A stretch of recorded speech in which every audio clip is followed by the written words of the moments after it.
Oke, welcome to Top 40s Podcast. Waduh.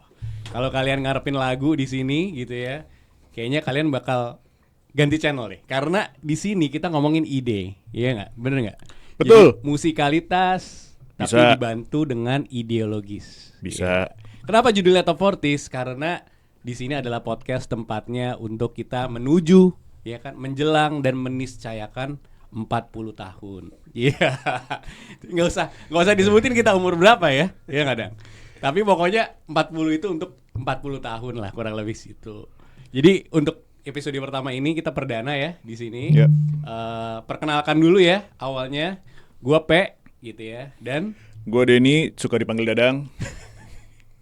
Dan saya sendiri dengan Yodi. Oke, jadi P, Denny yang suka dipanggil Dadang, dan Yodi. Ya kita bertiga ini basically punya satu kesamaan. Emang ya? Kita ini suka gosip gitu ya. Lo doang kali. Tapi yang kita gosipin itu sesuatu yang bermakna, ya nggak? Ya, Dang? harus Ya dong. kan? Jadi kita bukan ngomongin kejelekan, tapi kita coba cari hal yang kita bisa bangun dari pengalaman kita yang menuju 40 tahun ini, gitu kan. Dan di tema perdana kali ini gitu ya, ini kita syuting tanggal 4 September 2025. Di mana dalam 10 hari ke belakang itu ada suatu kejadian gitu ya. Suatu kejadian di negara ya yang sangat mencekam gitu ya. Dan ini yang akan menjadi topik bahasan kita. Yaitu judulnya Netizennesia. Wih, keren gak tuh? Netizen apa Citizennesia sih kemarin? Netizen. Netizennesia. Oke. Karena perspektifnya adalah sebagai netizen. Iya. Oh iya, oke. Jadi kita pengen coba bahas gitu ya. Si Netizennesia ini tuh apa sih sebenarnya gitu ya. Jadi untuk pertama, ini untuk konteks dulu ya. Jadi Netizennesia itu negaranya gitu ya. Itu kaya sekali akan kekayaan alam. Gitu ya. Sumber daya alamnya kaya. Pertanian kaya gitu ya. Agrikultur. Tetapi ironisnya, jadi ini paradoks nih. Ironisnya itu rakyatnya masih banyak yang hidup di garis kemiskinan, gitu ya.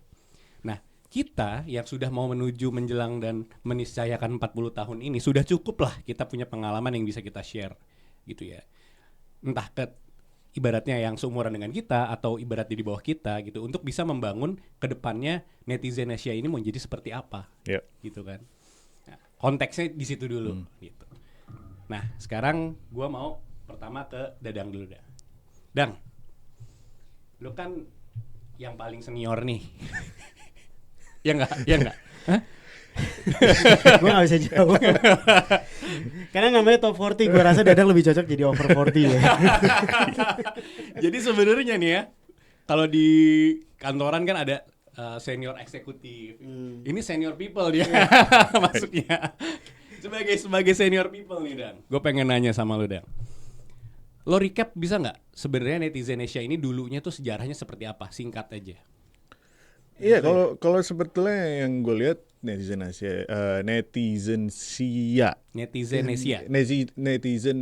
itu tentunya beda dengan suasana negara-negara lain atau republik atau kerajaan yang dimana mereka tuh punya sumber daya alam yang banyak, yang bisa dikelola, yang bisa menghasilkan sesuatu bagi rakyatnya. Cuman pertanyaannya, yang mengelola itu bagaimana caranya? Seperti apa mengelolanya? Nah, itu yang balik lagi, biasanya kalau ada rakyat pasti ada yang memimpin. Nah, pemimpinnya ini itu yang dipertanyakan. Ada nggak pengaruh karena dulu Netizennesia ini pernah dijajah ratusan tahun sehingga menjadi sejarahnya kan begitu ya, kira-kira ada pengaruh nggak tuh ya? Pasti ada, karena pada umumnya negara-negara yang punya sumber daya alamnya banyak, itu mereka sebetulnya rakyatnya dibilang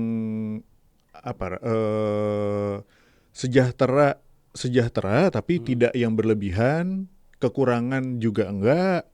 Nah, di saat ada satu komunitas lain yang tiba-tiba datang dan melihat, oh ini satu lahan yang punya sumber daya yang tinggi bisa dikelola buat mereka nih. Nah, rakyatnya Deketin ini dikit yang dong mic-nya. Deketin dikit mic-nya, Dang. rakyatnya ini yang terlalu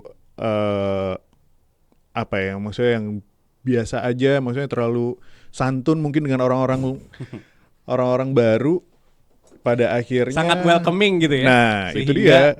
Oke. Karena kan emang dasarnya kayaknya masyarakat kita sopan santun ya. Iya. Dan itu memang udah diterapkan dari sejak kita kecil ya sebetulnya. Oke. Gitu. Di saat sayangnya di saat ada yang orang-orang baru ini yang bisa dibilang memanfaatkan. Nah, rakyat ini yang tidak tahu apa-apa. Gitu. Jadi bagaimana ya? Jadi kalau dibilang Belanda datang kita salaman kayaknya. Kan sopan santun. Udah sopan santun, silakan ambil. Mungkin disuguhin kopi sih Monggo kayaknya. gitu ya. Suguhin kopi, disuguhin kacang, disuguhin rokok, semuanya disuguhin buat mereka. Isi rumahnya diambil. Nah, Kita yang makasih. kita yang makasih. Lucu ya memang netizen Asia. Tapi maksudnya gitu, itu tidak bisa kita pungkiri bahwa ada dalam sejarah gitu ya. Iya. Maksudnya seperti apa yang terjadi pada saat itu we never know. Yes. Gitu kan. Tetapi bangsa ini berhasil bangkit gitu ya. Dari 300 tahun ibaratnya dibutakan gitu kan, seolah-olah jadi biasa aja gitu. Tidak ada apa-apa, semua memang kalian memang kayak gini kok petani gitu ya. Cuman dibuka matanya oleh kemerdekaan. Akhirnya ada sempat Jepang datang dengan agresi militer sehingga wah rakyat bersatu, wah ada musuh yang satu, akhirnya merdeka gitu kan. Nah, sejak merdeka sampai saat ini. Nah, kalau ini gue butuh pemikiran dari liarnya si Yodi ini. Silakan Yod. Sejak gimana tadi? Jadi dari sejak kemerdekaan sampai sekarang, tentunya netizen Indonesia sudah banyak pembangunan. Nggak hanya dari pembangunan infrastruktur, konstruksi, tapi juga dari pembangunan penduduknya, bener nggak? Nah, penduduknya sudah makin tahu, makin hidup gitu kan. Nah, kira-kira yang bisa lo recap gitu ya, simpulkan dari merdeka sampai sekarang tuh seperti apa keadaannya? Oke. Kacamatanya ya, disclaimer gue kacamata dari gue sendiri gitu ya, karena gue masih melihat kita masih belajar. Karena menurut gue 80 tahun masih sangat-sangat muda ya untuk sebuah negara gitu. Apalagi kita punya banyak budaya dalam satu negara gitu. Dan itu bukan hal yang mudah untuk kita jalani secara bersamaan. Kenapa gue bilang tidak mudah? Karena dalam satu negara ini kan dalam satu negara ini kan Indonesia punya banyak. Netizen Asia. Netizen Asia ini kan punya banyak kota, bahkan suku, bahasa, itu banyak sekali gitu. Dan itu untuk menerima satu sama lain aja kita masih belajar. Gitu. Karena kalau kita ngebahas tadi apa yang Dadang cerita ya, netizen ini kan terbentuk dari banyaknya kepulauan, dan kita memutuskan untuk merdeka karena kita merasa kita senasib, kita merasa dijajah, dan kita merasa kita harus merdeka gitu, dan kita menjadi satu, yaitu Indonesia. Dari segi rakyatnya sendiri gimana? Apakah kan dulu merdeka kan yang digadang-gadang kan kita bersatu gitu kan, mau kita nyebrang pulau dimanapun kita tetap bersatu nih, satu negara nih, netizen Asia. Nah sekarang gimana? Apakah kebersatuan itu masih ada gitu kan? Rakyatnya sudah lebih makmur kah gitu ya? Dari semenjak merdeka sampai sekarang gitu. Peningkatannya pasti masih ada ya, pasti ada kalau peningkatan, tapi mental. Mentalnya mental gitu ya. Betul. Mentalnya itu gini, karena tadi yang gue bahas adalah tentang banyaknya pulau, tentang perbedaan yang ada di dalam kultur masyarakat ini gitu ya.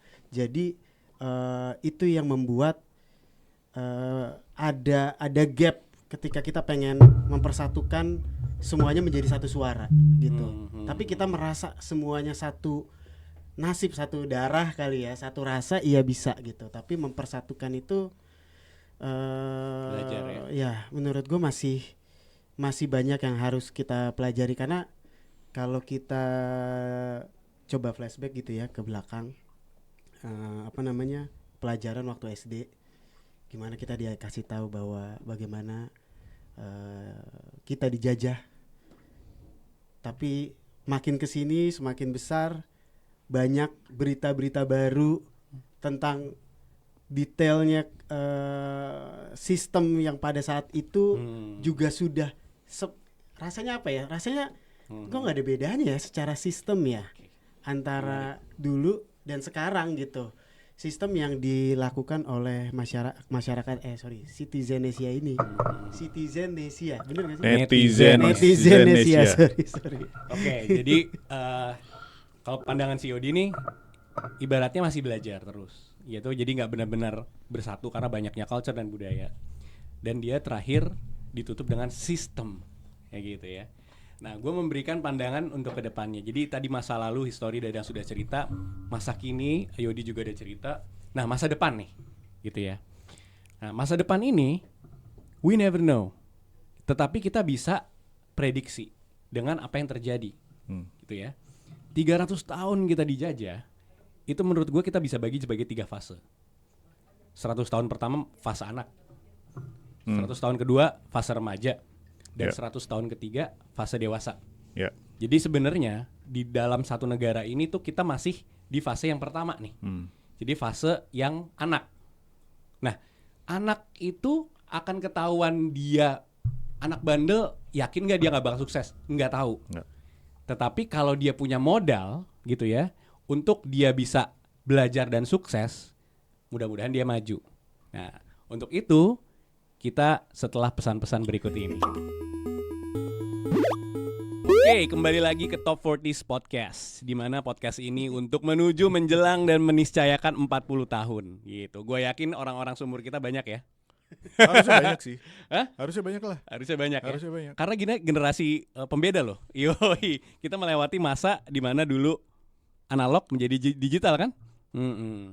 Nah, tadi kita pembicaraannya berhenti di masa depan gitu ya. Tadi gue udah bilang dibagi 3 fase. Fase pertama 100 tahun, 100 tahun dan 100 tahun berdasarkan sejarah dari kita pernah dijajah 300 tahun gitu ya. Nah, 80 tahun umur netizenesia ini sekarang baru berulang tahun nih. Gitu kan? Nah, itu masih ada di dalam fase yang pertama, 100 tahun pertama, yaitu fase anak. Jadi 100 tahun anak, 100 tahun remaja dan 100 tahun dewasa untuk suatu negara gitu ya. Nah, di fase anak ini menurut gue juga setuju banget apa yang Yodi bilang mengenai belajar, karena tugasnya anak ini belajar. Ya. Tapi kalau anak ini berbuat salah, kira-kira kita harus hukum? Kalau menurut gua, ya kan, nggak apa-apa, tapi jangan diulangi lagi dong. Sabet pakai sapu. Nah, ya ibaratnya kan gitu ya. Nah, kedepannya seperti apa? Jadi kita berkaca pada kejadian yang baru-baru ini terjadi gitu ya, di mana ada demonstrasi yang lumayan besar ya, dan ini majemuk di seluruh netizenesia ini ya kan terjadi gitu kan ya. Lagunya juga berapi-api sekali gitu ya. Jadi ya kita sangat berduka cita gitu ya. Yang mau gue bilang adalah dengan kejadian seperti ini gitu ya, akan selalu diingat memori yang jeleknya. Dimana pada saat kita sekolah selalu ingat guru yang galak, biasanya kan gitu ya. Tetapi ilmunya nih yang harus kita ingat juga, yang harus kita ambil. Yang tadi Yodi bilang mengenai sistem pemerintahan ini, berarti kan ada elit nih, ya kan? Ada elit, tokohnya ya, ada aparat dan ada rakyat di netizenesia nih, ya kan? Nah, kalau nih, ya, jadi masa depan kita, tadi gue bilang kita belum tahu, tapi kita bisa berkaca dari apa yang sudah terjadi, gitu kan ya. Kalau nih kita dikasih kesempatan untuk bicara ke aparat netizenesia, aparat dulu nih ya. Aparat netizenesia, kira-kira mau kasih pesan apa Yot? Biar masa depannya bagus, kan kita pengen masa depannya bagus ya kan, bener nggak? Dikasih muka gue lagi. Aparat. Ngomongin aparat. Fokus gue sama sih sebenarnya. Semua itu dasarnya di sistem. Menurut gue sistem kita yang harus dibenahi. Sistem gue nggak tahu sih Nuk, bahasa komunikasinya ya. Lo mungkin yang lebih ngerti ya secara tata bahasa edukasinya seperti apa gitu. Tapi nurut sama, ini gue kasih study case-nya aja ya. Maksud gue nurut sama senior, adanya senior junior dan junior harus ngalah dengan senior dan senior selalu benar. Menurut gue itu dasar yang harus dirubah. Oke. Karena itu yang menurut gue ada di sistem itu ada di aparat Citizenesia ini. Wah, bagus gitu. bagus banget loh. Jadi menurut gue sesimpel, karena hal itu membuat kita para junior nggak bisa bersuara, nggak bisa kritis. Karena ada satu pasal, ada satu step yang tadi kita bilang bahwa senior selalu benar. Jadi apapun yang kita coba tanyakan, contoh paling gampang tuh contohnya gini. Kita pasti pernah ngerasain ospek dong semuanya. Kemudian kita disuruh datang, terus disuruh botakin rambut. Lu pernah nanya gak sih kenapa? Kenapa harus gitu kan? Hal-hal seperti itu. Iya. Hal-hal seperti itu. Maksudnya Tradisi gitu ya. iya, maksudnya kita Padahal mencoba untuk kritis tapi nurut aja deh lo. tidak, ya betul. Gitu ya. Jawabannya akan seperti itu sehingga oh ya udahlah, akhirnya kita mengikuti gitu. Nah itu yang terjadi belakangan ini di Citizenesia gitu. Jadi kalau gue melihat aparatnya seperti itu, ya kita nggak bisa bicara apa-apa dengan mereka karena mereka tuh pion. Mereka nurut sama atasannya. Jadi sistem senioritas gitu ya, itu yang harus dirubah. Harus dikaji lagi kali ya bahasanya. Kalau dirubah, gue harus punya solusi sih sebenarnya. Tapi saat ini gue cuman bisa bersuara dan suara gue adalah itu harus dikaji lagi, di apa ya namanya, dipelajari lagi baiknya seperti apa agar bisa berjalan bersamaan dengan rakyatnya gitu. Menarik. Nih senioritas yang harus dikaji. Gue setuju sih. Karena nggak pernah ada penjelasan kenapa kita rambutnya harus dibotakin. Bilang kek rambut lo gue kumpulin Atau buat bikin sapu kan gitu ya, maksudnya. Atau sesimpel lu bisa datang ngomong pakai gitu. pakai baju yang diapa-apain gitu kan. Itu harus bisa dijelaskan menurut gue. Iya nggak sih? Kan kayak misalkan sebelum masuk kita atau sesimpel gini. Setelah kita SMA atau setelah kita lulus kuliah, kita ada malam Keakraban. Kalau ditanya buat apa sih kita ngumpul-ngumpul, pasti bisa dijawab tuh gitu. Bisa dijawab, ya ini momen terakhir kita ketemu. Besoknya lu udah pada ada yang daftar kuliah, ada yang daftar kerja, ada yang mungkin bantuin orang tuanya gitu. Dan dengan kesibukan masing-masing kita akan susah untuk ketemu. Mari kita bikin satu malam ini menjadi momen yang spesial. Itu kan bisa dijawab. Nah, dan nggak susah ya? Dan nggak susah gitu. Iya. Dan ketika dijawab, semua orang mau untuk datang. Bahkan sampai mungkin kalau lu dulu ngelihat di kampus ada orang yang pakaiannya biasa aja. Mungkin pada saat malam itu dia mencoba untuk berpakaian rapi. Ada sih. Ya. Kayak gitu. Jadi sehingga ada effort yang dilakukan sama orang-orang itu ketika dia tahu ada alasannya begini ya gitu. Tapi kalau sesuatu yang diminta tanpa alasan, lu bingung pasti. Dan disuruh nurut aja. Betul. Oke, thank you. Ini nice banget karena apa? Jujur aja gitu ya.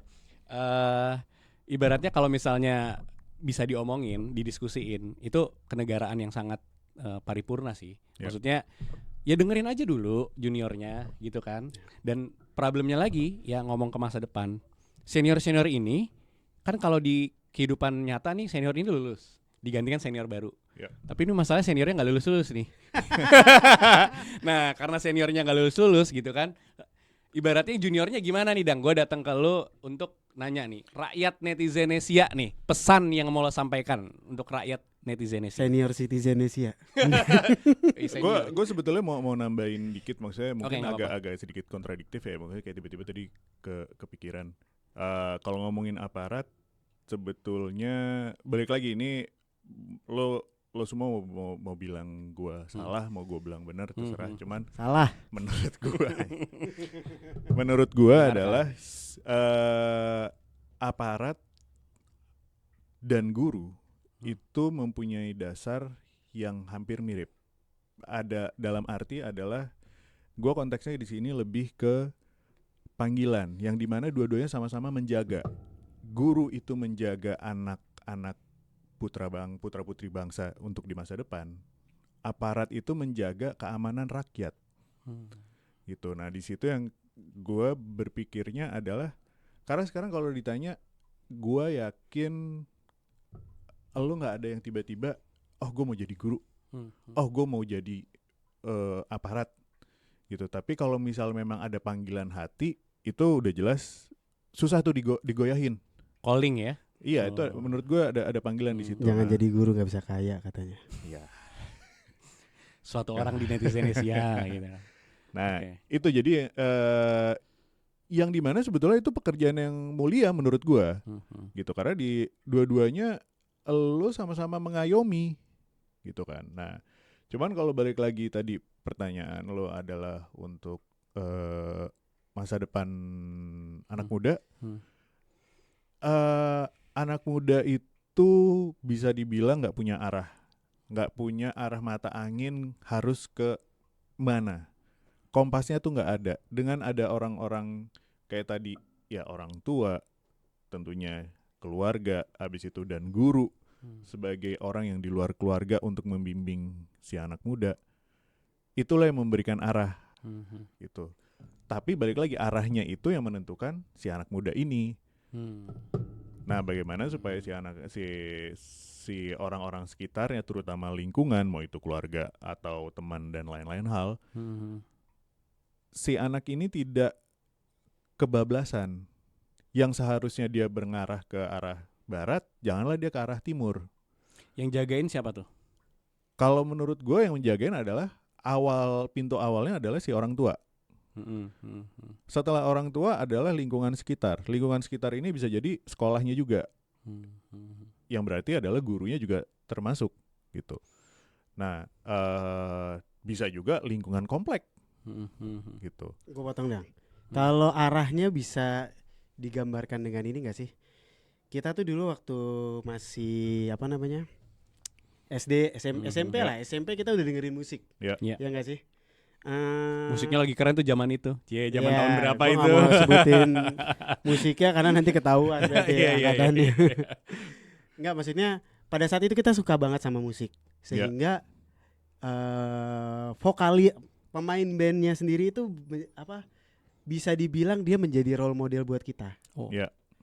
Itu bisa nggak sih dibilang menjadi arah kalau menurut kalian? Tapi kan nggak semua orang untuk menjadi gue melihat role model itu seorang vokalis. Bisa aja gue melihat atau orang lain melihat, oh gue role modelnya adalah seorang drummer. Iya. Gitu. Maksudnya personilnya lah gitu. Gue tuh adalah gini. Kan tadi kita ngomongin si guru dan aparat ya. Bagaimana caranya gitu untuk bisa tadi P bilang menjadikan arah yang jelas gitu.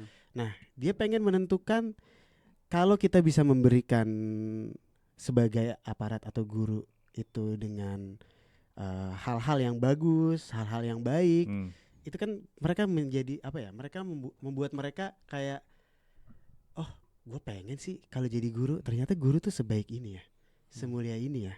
Kita kasih figur yang baik gitu. Bukan, itu menurut gue salah satu cara juga untuk bisa membantu generasi muda untuk bisa menentukan arah ya gitu. Karena kecil kita pernah punya cita-cita pasti. Tapi pasti cita-cita yang kita lihat adalah kita pernah ngelihat satu atau itu di film bisa jadi sosok. Ya gara-gara sosok itu tuh kayak anjir gue pengen. Ketika nanti besar gue pengen jadi kayak dan afirmasi gitu ya. Kayak kita jadi mungkin waktu kecil SD gue pengen jadi Kapten Amerika gitu kan, karena dia kuat nggak pernah kalah gitu. Terus kalau SMP gue pengen nih yang tadi gue bilang, kalau dia pemain band gue pengen dia kayak drummernya, pianonya atau gitarisnya atau vokalisnya gitu. Ketika masuk SMP SMA udah mulai lebih mengkerucut, gue pengen sih tuh jadi kayak si A. Misalkan dia udah keluar nama tuh ya, udah keluar nama tuh ya. Aktivis atau dia mewakili dari sebuah pekerjaan gitu. Oh, dia karena berarti dia tuh apa ya? Oh, dia itu PR ya. Aku pengen sih jadi PR. Kayak gitu. Sehingga bisa membawa lu ke ngambil kuliah ke daerah sana gitu ya. Betul. Maksud gue itu gue menambahkan mungkin bisa juga kali ya seperti itu. Bisa juga. Nah, makanya dari situ balik lagi setidaknya guru yang berada di sekolah tempat mereka mengajar anak-anak muda ini yang bisa menuntun mau si anak ini menjadi apapun, setidaknya guru ini yang ngasih batasan. Oh, lo tuh nggak boleh ke arah sini, lo tuh nggak boleh ke arah sini karena ini satu hal tindakan kriminal misalnya. Alasan lagi ya, harus ada alasan ya. Harus tadi. ada alasan, balik lagi. Tapi setidaknya guru ini mempunyai tugas supaya menuntun anak muda atau anak-anak dari kecil tidak terlalu melenceng arahnya, gitu. Thank you. Ini seru banget gitu ya, Netizen Asia ini memang kita nggak bakal bisa satu episode doang sih, gitu ya. Tapi tadi Yodi udah mewakili dari segi aparat, Dadang juga udah bikin nasihat untuk rakyat, di spesifik di anak muda gitu ya.